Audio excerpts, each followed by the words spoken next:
suis Joanne Van Haaf et tout le mois de janvier, ma romance Promesse du bout du monde est en promotion. C'est un mariage arrangé entre deux personnes qui ne se comprennent pas et mon héroïne est une Africaine réfugiée et blanche. Et c'est très important de le préciser parce que je ne l'ai pas choisi comme ça. Je l'ai rêvé comme ça. En décembre 2016, j'ai fait un rêve où une petite fille blanche courait dans une bananeraie poursuivie par des hommes en machette. Pourquoi cette situation? Je ne sais pas. Pourquoi des machettes? Je ne sais pas. Mais je suis angolaise, la machette est sur mon drapeau, ceci explique peut-être cela. Et cette petite fille est sauvée par un homme d'origine indienne.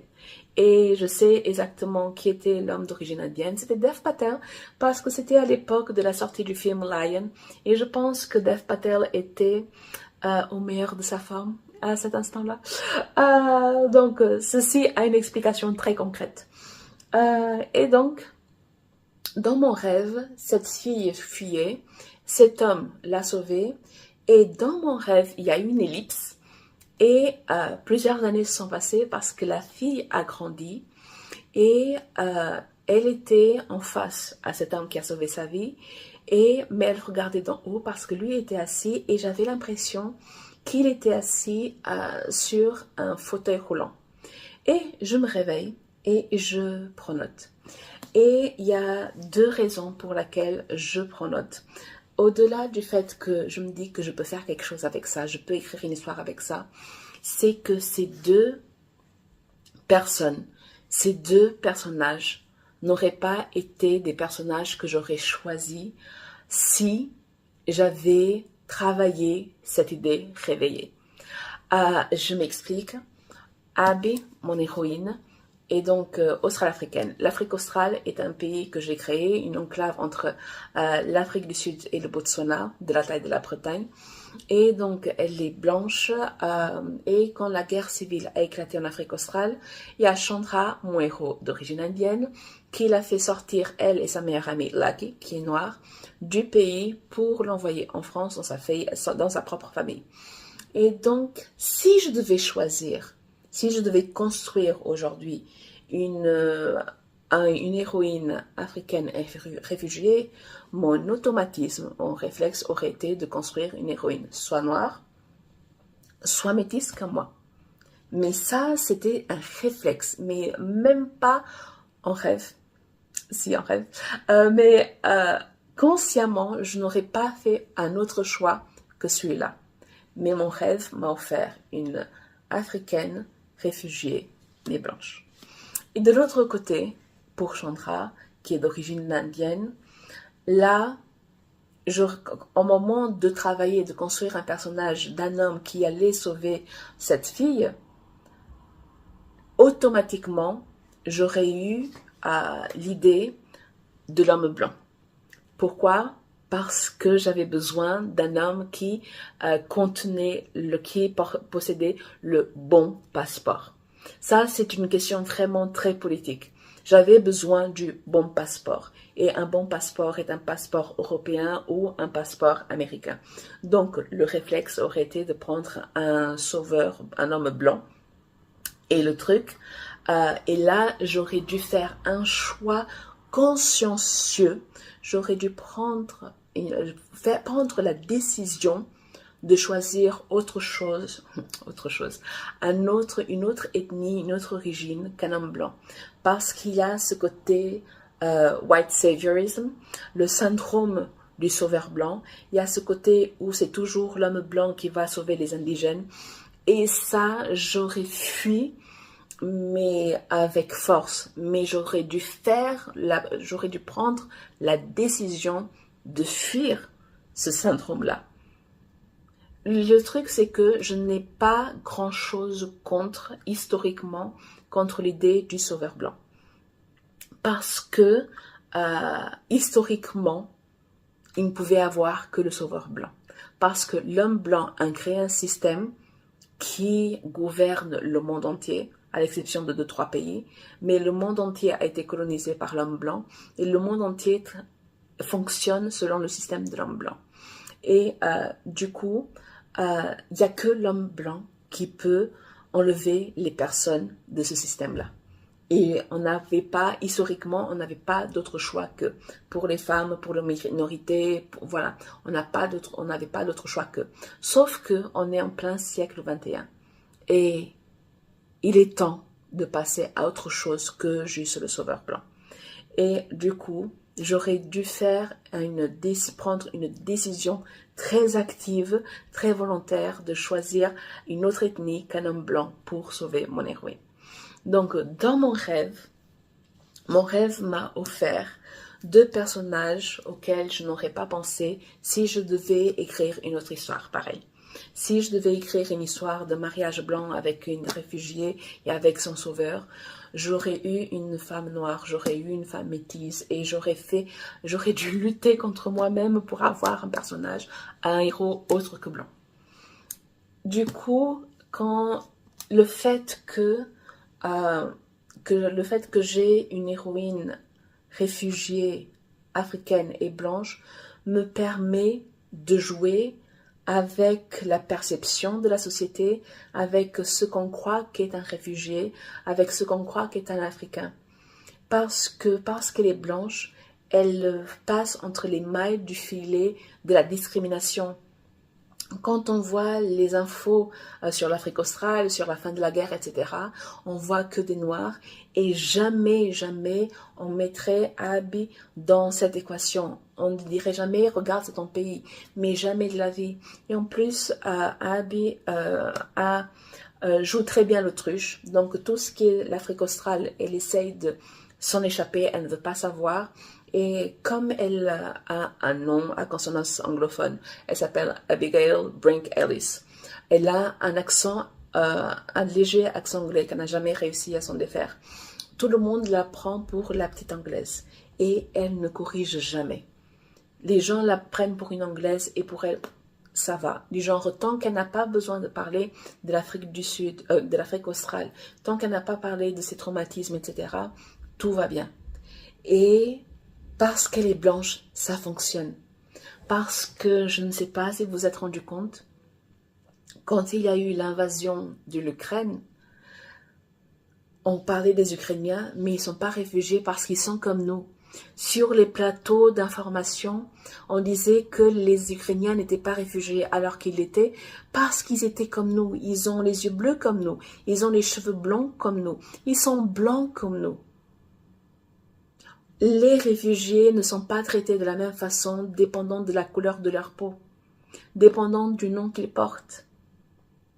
Une Svetlana passera toujours mieux qu'une Aminata. Mais ça, c'est les gens, c'est même pas besoin d'être mais il faut pas être cynique. Mais non, c'est pas une question d'être cynique, c'est la vérité. Sur les plateaux d'information, les Ukrainiens réfugiés n'étaient pas considérés réfugiés. Du coup, quand j'ai créé une meilleure amie, quand j'ai construit la meilleure amie d'Abby, j'avais besoin qu'elle soit noire. Et le truc, ce n'est pas parce que pour équilibrer, non, parce que j'avais besoin d'avoir une africaine noire. Et à côté, Lucky, elle ne se cache pas, elle regarde toutes les infos qui passent, elle veut rentrer en Afrique australe quand les accords de paix sont signés, etc. Donc elles n'ont pas du tout la même personnalité, elles n'ont pas du tout la même vision de leur avenir, les mêmes projets. Donc elles sont vraiment à l'opposé et Lucky la met face au système qui aide bien Abby. Parce que administrativement, elle est africaine comme tout le monde. Abby a un titre de séjour et son titre de séjour ne sera pas renouvelé à la fin de ses études. Ça, elle est logée à la même enseigne que tous les autres. Sauf que dans la rue, on ne va pas la juger de la même façon. On ne va pas la penser de la même façon. Lucky sera réfugiée aux yeux des autres. Abby, alors qu'elles sont nées au même endroit, elles ont grandi de la même façon, elles ont eu la même éducation, elles ont toujours été voisines, elles ont toujours été ensemble, elles ont toujours la même vie, elles ont la même raison pour laquelle elles sont en France. Et genre, elles sont 100% identiques dans la façon dont elles ont grandi.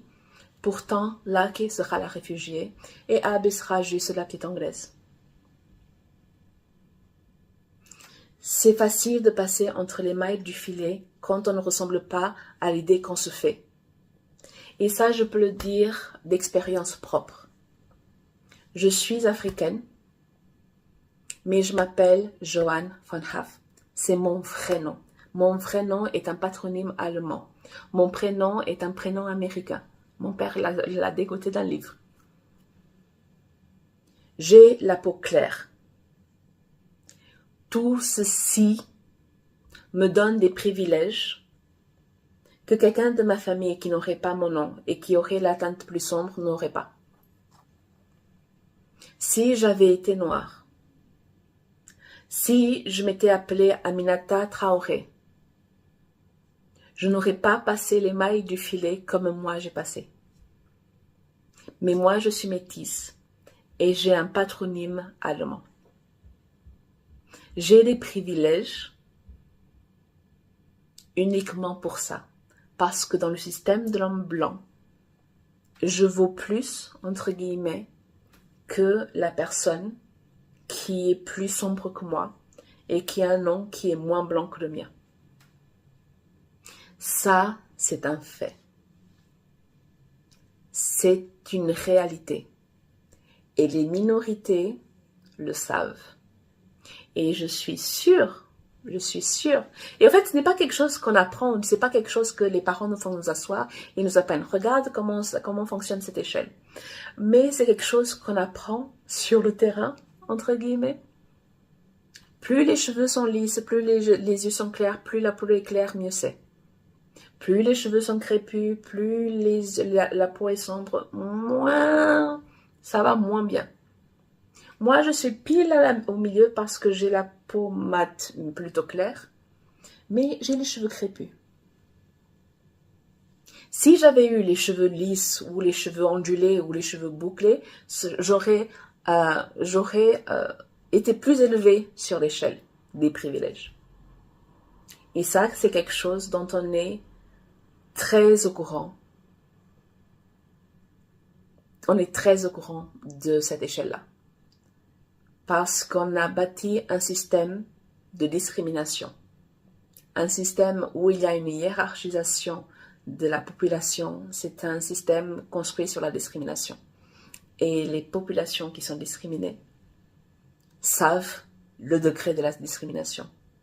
Et il faut voir aussi, par exemple, dans les pays qui ont été colonisés, que ce soit par exemple dans les Antilles, en Afrique, etc., en Amérique du Sud, il y a des termes pour chaque type de métissage, pour un degré de métissage.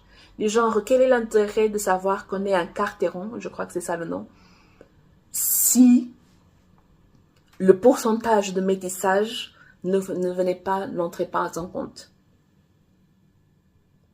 En Angola, on a des termes pour l'enfant du métis avec un blanc, pour le noir avec un blanc, pour le métis avec un noir. Du genre, on a des termes pour chaque mélange.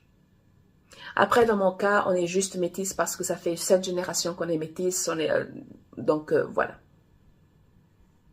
Mais chaque métissage, en tout cas la première génération, chaque première génération ou chaque deuxième génération avec une première génération, il y a un nom pour dire exactement dans quelle case, dans quel degré on va nous mettre sur cette échelle. Ça, on l'apprend dans la peau.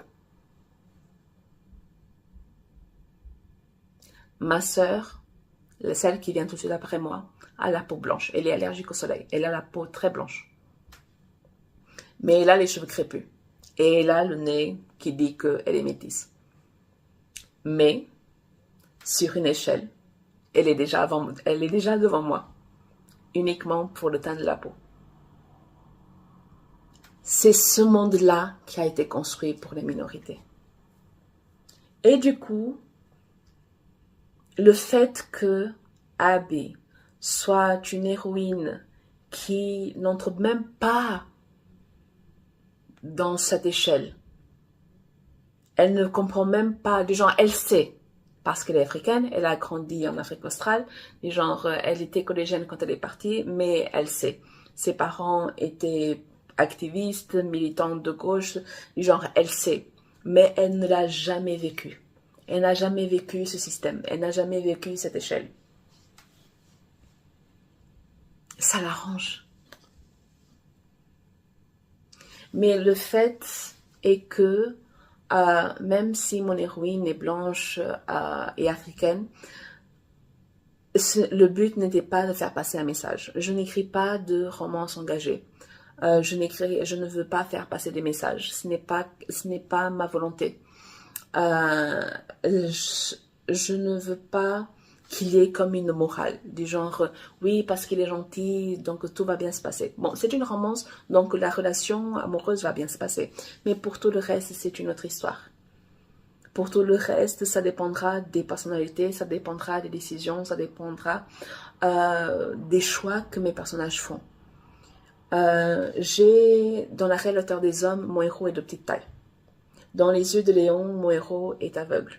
Et les gens, en commentaire, disent « Ah non, mais elle veut le message que l'autrice veut faire passer. » Non, je ne veux pas faire passer des messages. J'écris des histoires d'amour et d'amitié avec des personnages ordinaires, des personnages de tous les jours, de tous les horizons, de toutes les origines, de toutes les couleurs, de tous les genres. Peu m'importe. Moi, j'aime la personne ordinaire qu'on croise dans la rue. Et la personne ordinaire qu'on croise de la rue peut porter une différence, peut porter un handicap, peu importe. Elle sera la personne qu'on va croiser dans la rue. Et ce n'est pas parce que la personne qu'on a croisée dans la rue est gentille que tout va bien se passer pour elle. Ben non, si on fait des mauvais choix, les mauvais choix vont nous tomber dessus. C'est aussi simple que ça. La romance, la fin heureuse de la romance ne concerne que la relation amoureuse. Pour tout le reste, dans un de mes romans, et je ne vais pas dire lequel pour ne pas spoiler, ce n'est pas vraiment un spoiler, mais après on se demande comment on va s'en sortir. Mon héros prend une décision, il fait une connerie, qui impacte directement mon héroïne. Mon héroïne ne le pardonnera jamais. Ils seront ensemble, ils sont heureux, ils sont amoureux, etc., etc. Mais pour cette décision-là, ce n'est pas de la tromperie, mais pour cette décision-là, pour cette connerie-là, et là c'est même de la connerie, c'est pas un terme que j'utilise tous les jours, mais c'est de la connerie, pour cette connerie-là, elle ne le pardonnera jamais. Et c'est bien fait pour sa pomme. C'est à lui de gérer les conséquences de ses actes. C'est à lui de gérer les conséquences de ce qu'il a fait et à lui de faire en sorte qu'il va rectifier le tir. Est-ce qu'il va pouvoir rectifier le tir? Non. Mais à lui de lutter pour. Il va ramer. Mais mon héroïne ne le pardonnera pas pour cette décision. Sa sœur lui dira, tu peux ne pas le pardonner, mais tu peux pardonner l'humain qui a commis l'erreur. Ce n'est pas la même chose. Elle peut pardonner l'humain, et après, c'est à l'humain de gérer la connerie qu'il a faite. Donc, c'est une fin heureuse. Mais pour ce truc en question-là, genre, mon gars, tu te débrouilles. Donc, je ne fais pas passer des messages. Mes personnages peuvent être engagés. Ils peuvent être militants. Ils peuvent être politisés. Lucky, la mère amie d'Abby, elle est consciente que même si elle n'est pas dans la politique comme leurs parents l'ont été, elle est citoyenne, donc elle est forcément politique dans les décisions qu'elle prend. Parce que notre consommation est politique. La façon dont on vit est politique. Tout est politique parce qu'on est des citoyens et on évolue dans une société. Mais est-ce que c'est un roman politique? Non. C'est un roman avec des conséquences, avec des personnages qui ne sont pas parfaits, avec des personnages qui doivent prendre des décisions qui ne sont pas peut-être les plus légales, parce que le mariage blanc, je ne veux pas lire, mais ça vaut des amendes et de la prison, donc faites attention à vous, ne faites pas ça chez vous. Mais mes personnages ne sont pas des personnages parfaits, et leur vie n'est pas un message. Leur personnalité n'est pas un message. C'est juste une facette de la réalité. C'est juste une facette de ce qui peut arriver. Abby est africaine, est réfugiée et elle est blanche. Et je montre à quel point c'est facile, au-delà de l'administratif, c'est facile de ne pas être vue comme une réfugiée africaine. Il suffit de ne pas être noire. Voilà. Donc, Promesse du bout du monde est en promotion tout le mois de janvier. Donc, n'hésitez pas. Ciao!